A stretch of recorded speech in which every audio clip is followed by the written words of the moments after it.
नमस्कार फ्रेंड्स, मेरा नाम डॉक्टर पंकज यादव हूँ और मैं पीडियाट्रिशियन हूँ बचपन हॉस्पिटल आजाफर से। आज हम लोग बात करते हैं बच्चों में होने वाले निमोनिया के बारे में। निमोनिया एक घातक बीमारी हो सकती है अगर उसे सही समय पे सही तरीके से इलाज न किया जाए और उसके सिम्टम्स को इग्नोर किया जाए। तो सबसे पहले हमें समझना पड़ेगा कि निमोनिया क्यों घातक हो जाती है।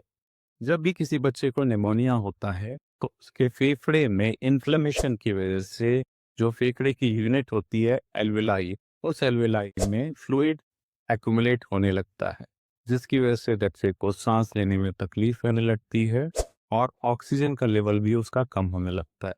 इसलिए निमोनिया कई बार घातक या जानलेवा भी हो सकती है।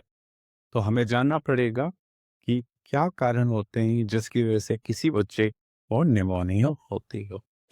What are the main causes? Pneumonia bacterial हो सकती है, वायरल हो सकती है, फंगल हो सकती है, फॉरेन बॉडी की वजह से हो सकती है, या कभी कभी रिगर्जिटेशन या लंग में कोई फ्लूइड चला जाता है उसकी वजह से होती है। कभी कभी लंबे समय से सर्दी जुकाम अगर बना हुआ है तो उसकी वजह से भी निमोनिया हो सकती है। अगर वायरल निमोनिया के बारे में बात करेंगे तो रेस्पिरेटरी सिंसिशियल वायरस या फिर हीमोफिलस इन्फ्लुएंजा वायरस ये अफेक्ट करता है बच्चों को।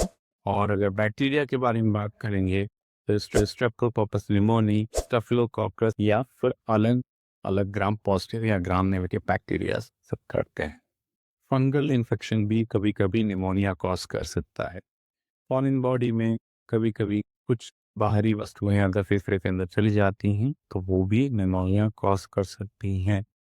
बच्चों में कभी कभी हम लोगों ने देखा है कि निकोनियम एस्पिरेशन होने की वजह से भी निमोनाइटिस हो सकती है। तो हमें जानना पड़ेगा क्या सिम्टम्स होते हैं जब हमें निमोनिया के बारे में पता चलेगा। किसी भी बच्चे को अगर बुखार हो रहा है, सांस लेने में तकलीफ हो रही है, नेजल फ्लेयरिंग या नाक के नथनों का फूलना या सिकुड़ना हो रहा है, या फिर सांस लेने में तेज सांस आ रही है, या कभी कभी वॉइस चेंजिंग जो होती है लीज या रिट्रैक्शंस के फॉर्म में आ रही है, या खांसी आते आते उल्टी हो जा रही है और पेट दर्द हो रहा है, तो ये सारे सिम्टम्स होते हैं बच्चों में निमोनिया के, जिसमें shortness of breath, excessive cry, irritability, ये सारे फैक्टर्स भी होते हैं। हमें जानना पड़ेगा निमोनिया की क्लासिफिकेशन। 3 तरह की क्लासिफिकेशन है निमोनिया की। नो निमोनिया, निमोनिया या वेरी सीवियर निमोनिया।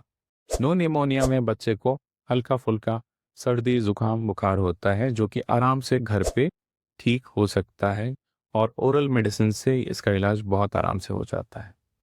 निमोनिया में जब बच्चे को सांस लेने में तकलीफ हो रही हो, बार बार खांसी आ रही हो, बुखार तेज आ रहा हो और खांसते खांसते बच्चे को उल्टी भी हो जा रही हो, तो इस समय बच्चे को निमोनिया कहा जाता है। इस समय उसकी सांस लेने की गति 40 से 60 पर मिनट होती है, जिसको काउंट करके हम आसानी से समझ सकते हैं कि बच्चे को दिक्कत है। क्लिनिकल क्लासिफिकेशन के बेसिस पे अगर बच्चे को एडमिट करने की ज़रूरत है तो एडमिट भी किया जा सकता है और उसको एडमिट करके इलाज किया जा सकता है।